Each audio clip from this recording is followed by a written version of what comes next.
विवाह कैसे हुआ। देखिए सुखदेव समझा रहे, सुनो महाराज, उसी द्वारिका में दो भाई और रहते थे, सत्राजित और प्रसेन। ये सत्राजित जो था ये भगवान सूर्य का बहुत बड़ा पुजारी था। तो सूर्य भगवान ने सत्राजित की भक्ति पे खुश होकर एक इससे श्यामंतक नाम की मणि दान में दी। और ये मणि रोजाना सूर्य की तरह चमकना और रोजाना सुबह को सोना उगलना इसका काम था। तो एक दिन सत्राजित का छोटा भाई प्रसेन जो है वो मणि लेकर के गया है जंगल में शिकार खेलने। तो शिकार खेलते समय इस प्रसेन को एक शेर ने मार डाला और वो मणि मुंह में दबा करके जंगल में भाग गया। उसी जंगल में जामवंत रहते थे, तो जामवंत ने शेर को मार दिया और वो मणि अपनी गुफा में लेके चले गए। सोचा थोड़ा प्रकाश ही होता रहेगा। अब 4-6 दिन हो गए, प्रसेन घर नहीं आया। तो सत्राजित के दिल में ये वहम हो गया, लगता है एक दिन कन्हैया को हमने मणि नहीं दी दरबार में मांगने से, इसलिए हमारे भैया को अकेला पाकर को उसे मार दिया, उससे मणि ये छीन ली। ये सत्राजित के दिल में बात फिट बैठ गई कि कन्हैया ने हमारे भैया को मारा है। तो भाई का दुख तो भाई जानता है। भैया का मरना जब उसे लगा तो सत्राजित का भोजन छूट गया। एक दिन इनकी पत्नी पैर दबाती हुई पूछने लगी, महाराज प्रसेन गए शिकार खेलने थे, उस दिन से आए नहीं, पता नहीं कहाँ चले। तो सत्राजित बोले, देखो हमें पता तो है मगर हम तुम्हें नहीं बताएंगे। हमें क्यों नहीं बताओ, क्या हम आपकी पत्नी नहीं है? बोले हम इसलिए तो तुम्हें नहीं बताएंगे कि तुम मेरी पत्नी हो। मतलब ये है, अगर समाज में सम्मान चाहो, अगर समाज में तुम्हें इज्जत प्यारी है तो कुछ बातें ध्यान में जरूर रखना। कौन सी? तो सत्राजित अपनी पत्नी को समझाते हुए बोले, सुनो अपने घर की झंझट में और कोई पंचा बुलाना ठीक नहीं। अगर समाज में सम्मान प्यारा है तो ये बातें जरूर ध्यान रखना। अपने घर की झंझट में कोई पंच बुलाना ठीक नहीं, और चुगलखोर यदि पीटे कहीं पर उसे बचाना ठीक नहीं।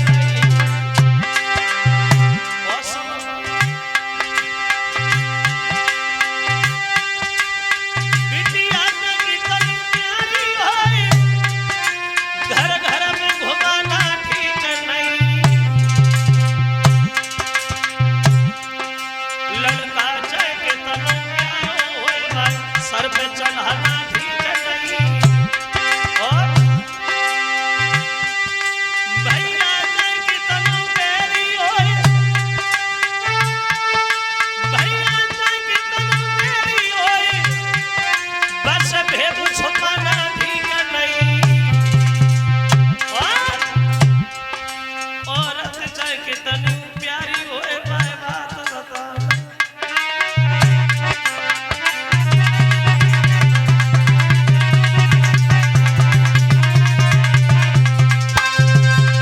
अगर समाज में सम्मान चाहते तो ये बातें हमेशा याद रखना।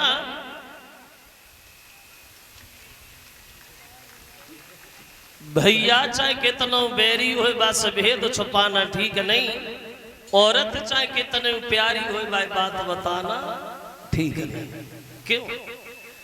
औरत कितनी बेद्वान सही, वो ये लक्षण सब पे आता है।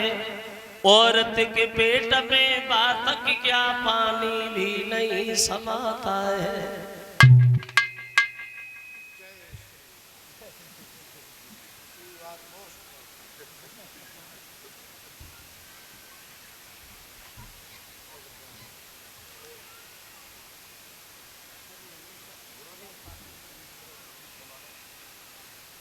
तो जब ये कहा तो पत्नी पैर दबा रही थी, छुटक के दूर बैठी जाएगी।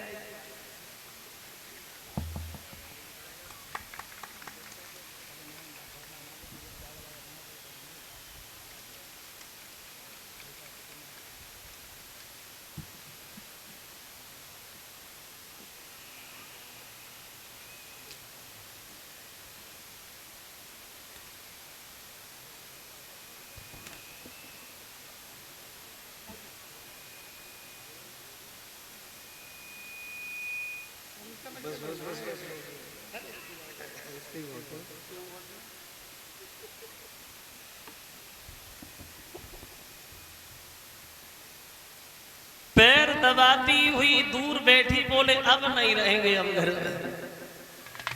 ऐसे घर में रहने से फायदे का, जा घर में कोई हमें बातों ना मालूम पड़े। तो सत्राजित बोले देखो नाराज न हो, हमारी बात सुनो। बात ये है बड़े घर की बात है, न गाय बने न कहे बने। हम बता तो रहे लेकिन ये बात किसी से कहना नहीं। बोले तुम बताओ, तुम्हारी किस्म करे घात हम कहूंगा आपसे ना कहें तुम बताओ तो। बोले सुनो, कन्हैया ने प्रसेन को मार दिया और वो मन उससे छीन, और जो जब बात कही तो एकदम रोन लगी है जो तो बहुत बुरो बहुत बुरो हो, तुम सोए जाओ, तुम्हारी किस्म करे खातम कहूंगा उसे ना कहे तुम सोए जाओ।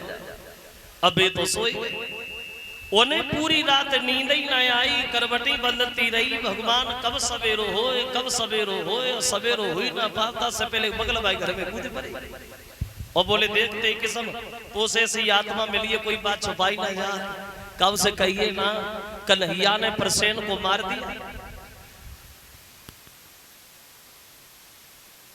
बोली देखते किस्म तो से ऐसी आत्मा मिली है, कोई बात छुपाई ना जा। आज बड़ा मुसीबत से पूछ पाई, काम से कहिए ना कन्हैया ने प्रसेन को मार दिया और वो मन उससे छीन ली। बभागी बापे बगल भाई घर में घुसी गई, बभागी बापे पड़ोस भाई घर में। सुबह से शाम नहीं भाई, घर घर में चर्चा होने लगी। अन्याय करना है, द्वारका का राजा जो प्रजा के लोगों का खून करना है। कन्हैया को खबर मिली तो कन्हैया सोचने लगे हमने तो किसी को नहीं मारा, हमें तो बिना मतलब में कलंक लग गया। अब प्रसेन का पता लगाने चले भगवान, देखा जंगल में प्रसेन की लाश मिली। थोड़े और आगे बढ़े तो एक शेर मरा पड़ा है, उससे आगे कोई चिन्ह नहीं। तो कन्हैया बोले जवानों से काम करो, तुम इस गुफा के द्वार पे खड़े हो जा, वो 1-2 दिन नहीं हमारा 1 महीना इंतजार करना। हम गुफा में अंदर देख के आते। अंदर गया तो कन्हैया अंदर जब गए तो देखा कि गुफा का द्वार तो बहुत छोटा है, लेकिन अंदर वहां लंबा चौड़ा महल बना है। देखा भगवान ने अपना था एक विशाल भवन और जिसमें एक लड़की पड़ी भई, उस लड़की के ही अपना भी वो सुंदर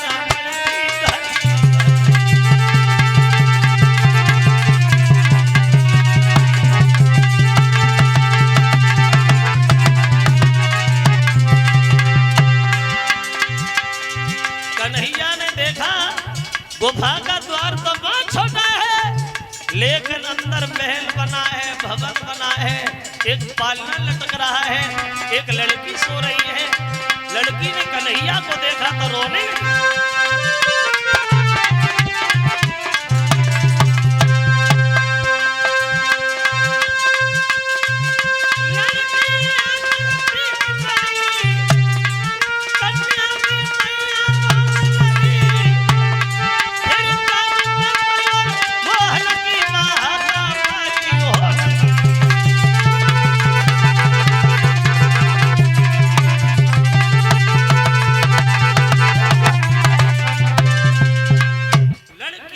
चिल्ला करके रोने लगी तो जामन तो कन्हैया का युद्ध छिड़ गया। और ये युद्ध जामन तो कन्हैया में 1-2 दिन नहीं बल्कि 27 दिन लगातार चला मारा। जब जामंत के भगवान ने घूसा मारा तो जामंत को बेहोशी आ गई। होश आया तो पुराना ध्यान आ गया और कन्हैया के पैर पकड़ लिए। बोले प्रभु बड़े समय का इंतजार कराया, ये कौन थे जामंत? बोले ये जामंत बहे त्रेता वाले थे। जब लंका पे विजय पाकर के सब लोग वापस लौट रहे थे तो राम ने पूछा लड़ाई से किसी कर्मान अधूरे तो नहीं रहे। बहादुरों के चेहरा नीचे को झुक गए, लेकिन बूढ़े से जामंत बोले महाराज अभी हम लड़ना चाहते।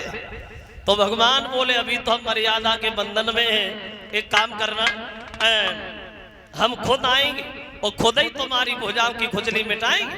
तो जामंत बोले महाराज कैसे तकलीफ उठाई, कैसे आना हुआ? तो कहने लगे इस मड़े के पीछे हमें कलंक लग गया, ये मड़े हमें दे दो। तो जामंत बोले महाराज मड़े ले जा और मड़े वाली भी ले जा, तुम हमारी बेटी जामंती से शादी कर लो। तो कन्हैया का दूसरा विवाह हुआ है जामंत की लड़की जामंती के साथ, और वो मड़े सत्राजित को दे दी। अब सत्राजित बड़ा लज्जित हुआ, मन में सोचने लगा हमने कन्हैया को कलंक लगा दिया, मेरे भैया को तो शेर ने मारा था, अब हम क्या करें? तो उसने शर्म की वजह से अपनी बेटी सत्यभामा की शादी कन्हैया के साथ कर दी। अब हो गई थी रुक्मिणी जामंती सत्यभामा। अब हुआ ऐसा, एक दिन कन्हैया अपने मित्र अर्जुन के साथ यमुना के किनारे घूम रहे थे। तो कन्हैया ने देखा कि यमुना के किनारे झाड़ियों में एक बड़ा सुंदर लड़की बैठी। तो कन्हैया ने उस लड़की को देखा और लड़की से सवाल कर दिया, कौन है आप, क्या नाम है तुम्हारा? तो कहने लगी, ये परिचय देती हुई वो लड़की, प्रभु सुनो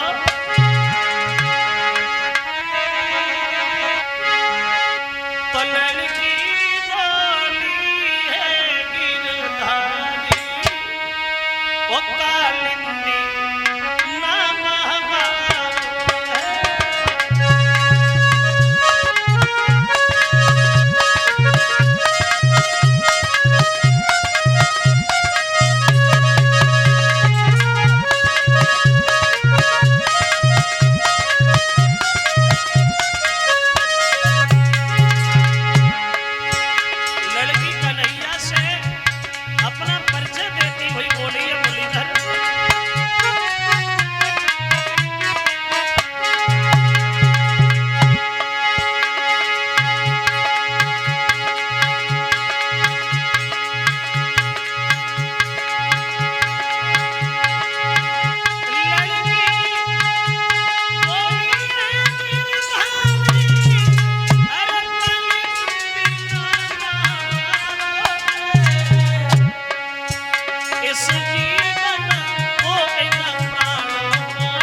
मेरे पिता का नाम सूर्य है, मेरा नाम कालिंदी है, और मेरे पिता ने मुझसे ये कहा था कि तुम्हारे पति यमुना के किनारे मिलेंगे, वर्षों से इंतजार में बैठे, अब कहो संग चले या मतलब और इंतजार करें।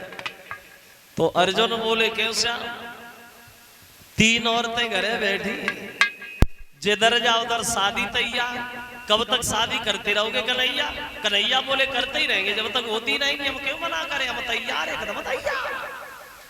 तो चौथा इनका विवाह हुआ है सूर्य की लड़की कालिंदी के साथ। पांचवा विवाह इनका होता है मित्र बिंदा के साथ में। कलश वाली कन्याएं सामने आई।